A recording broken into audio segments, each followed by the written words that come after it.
Bonjour à tous et bienvenue sur ma chaîne AlphaDog. N'oubliez pas de mettre un pouce et de vous abonner à ma chaîne. Aujourd'hui, je vais essayer de faire le lien entre l'éducation et l'ostéopathie. Pour ce fait, je suis accompagnée de Audrey. Alors bonjour Audrey. Bonjour Laure, je m'appelle Audrey Geoffroy, je suis ostéopathe animalier, agréée par l'Ordre des vétérinaires et j'exerce sur le secteur des Hauts-de-France. Très bien. Alors je rencontre souvent moi des chiens avec des troubles du comportement, justement, et je me demande si une gêne physique ou neurophysiologique ne serait pas justement un frein à leur évolution éducative, pardon. Donc du coup, j'ai noté justement quelques problèmes que je rencontre et justement auxquels je peux me référer à toi pour que tu puisses intervenir dans ces problèmes-là.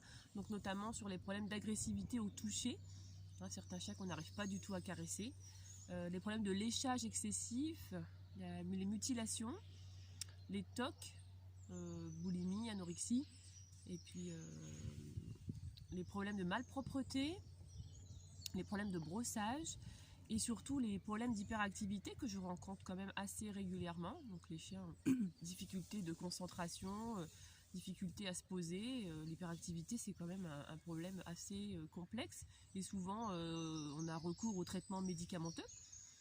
Mais c'est vrai on en parlera justement un petit peu avec toi après, on peut aussi justement commencer par faire des petites choses en ostéopathie avant de peut-être commencer un traitement médicamenteux ou en binôme. À voir. Donc tu peux nous expliquer un petit peu les détails Oui, de ces troubles? avec plaisir. C'est vrai déjà qu'il y a des indications bien connues en ostéopathie, l'aspect préventif, les boiteries, mais tous les motifs de consultation que tu expliques là, ils sont un peu méconnus. Donc déjà merci de faire cette vidéo, ça nous permet d'échanger à ce sujet, c'est chouette. Alors je vais reprendre l'ordre que tu as cité, les problèmes d'agressivité au toucher. Effectivement, dans notre domaine de compétences, on va venir vérifier qu'il n'y a pas de blocage articulaire, musculaire, des tensions diverses qui peuvent donner du coup tout simplement une douleur ou un inconfort au contact. Et effectivement, quand il y en a, on a souvent un bon impact sur ce type de comportement. La deuxième chose dont tu as parlé, les problèmes de léchage intempestif, mutilation, les TOC, les troubles alimentaires au sens général du terme. Effectivement, quand on a par exemple l'animal qui lèche certaines substances, je sais que tu m'as déjà expliqué, de la craie, des choses comme ça, bien sûr le bilan vétérinaire il est tout à fait indispensable. Nous on est vraiment un outil complémentaire pour vérifier qu'il n'y a pas des carences, des choses comme ça. Néanmoins, ce type de comportement, ça peut représenter soit une malaisance générale, c'est pas parce que le chien il se lèche la patte qu'il a mal à la patte, on va quand même vérifier qu'il n'y a pas de problème à ce niveau-là, mais une malaisance physique, une douleur dans le dos, une douleur quelque part peut donner du coup un léchage précis. Et ensuite, en termes de troubles alimentaires, nous on vient aussi vérifier la mobilité au niveau gastrique, intestinal, des maux d'estomac, des maux digestifs au sens général, ça peut bien sûr donner des troubles de comportement. Dans notre domaine, on vérifie la mobilité de tout ce qui doit bouger dans les trois plans de l'espace. Voilà, uniquement ce cadre-là, ce qui nous donne quand même certains bras de levier. Donc, les intestins et les organes en font partie. Un blocage des organes peut tout à fait engendrer une gêne, une dysfonction dans la chaîne digestive et comportementale. Ensuite, tu as parlé de la malpropreté.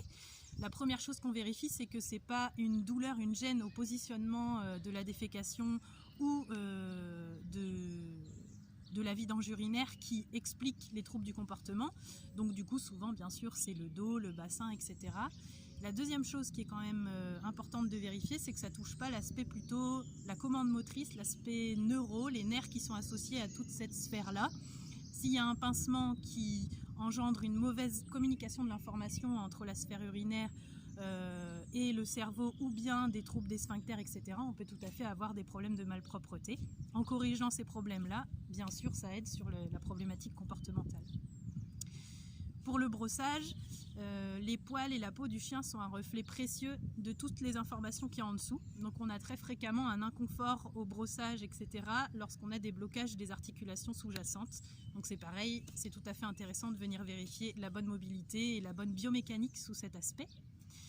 Et dernier point que tu as évoqué, pas les moindres, les problèmes d'hyperactivité et les troubles de la gestion émotionnelle. Alors là, je vais plutôt parler de deux aspects. La bonne fonction émotionnelle, elle est conditionnée par une bonne qualité intestinale. Je résume un peu, mais c'est assez connu et ça a été très développé chez l'homme. L'intestin, le deuxième cerveau. Donc c'est vrai qu'en tant qu'ostéopathe, sur une problématique, un motif de consultation tel que celui-là, on vérifie qu'on n'a pas de tension intestinale qu'on peut lever en ostéopathie.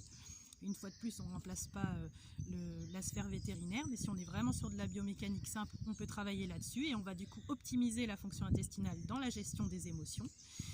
Et le deuxième aspect qui est tout à fait intéressant de travailler, c'est que cette adaptation du comportement par rapport à l'émotion ressentie, c'est une connexion des deux hémisphères cérébraux, donc au niveau du crâne du chien. On vient donc travailler la mobilité du crâne, c'est plutôt de l'ordre de tension, pour optimiser les échanges et améliorer cette connexion, si je puis dire. Il y a des études qui ont été faites et qui ont été assez claires sur le sujet. Quand on travaille au niveau du crâne du chien ou l'articulation du crâne avec la première vertèbre cervicale, on a souvent un impact positif sur l'agressivité, les troubles du comportement, la gestion des émotions et les problèmes d'hyperactivité également. Voilà. Très bien, merci Audrey, c'était très enrichissant cette petite parenthèse sur les troubles éducatifs liés à l'ostéopathie, enfin faire le lien en fait entre les deux. Et donc du coup, moi je conseille toujours de consulter un ostéopathe depuis plusieurs années en fait, afin de contrôler le bien-être biomécanique du chien. Et donc c'est au cas par cas, c'est pas systématique, mais dès que je le ressens ou dès que je pense que c'est nécessaire, je n'hésite pas à demander aux gens de faire appel à un ostéopathe, en plus du programme éducatif qu'on peut mettre en place. On peut dire que l'ostéopathie, elle est complémentaire au bien-être de notre chien, et puis surtout, elle peut contribuer aussi à aider dans son éducation. Donc voilà pour le lien qu'on peut faire entre les deux. Merci à toi Audrey d'être venue. Merci Laure pour cette vidéo et puis bonne journée à tous. Bonne journée à tous, merci.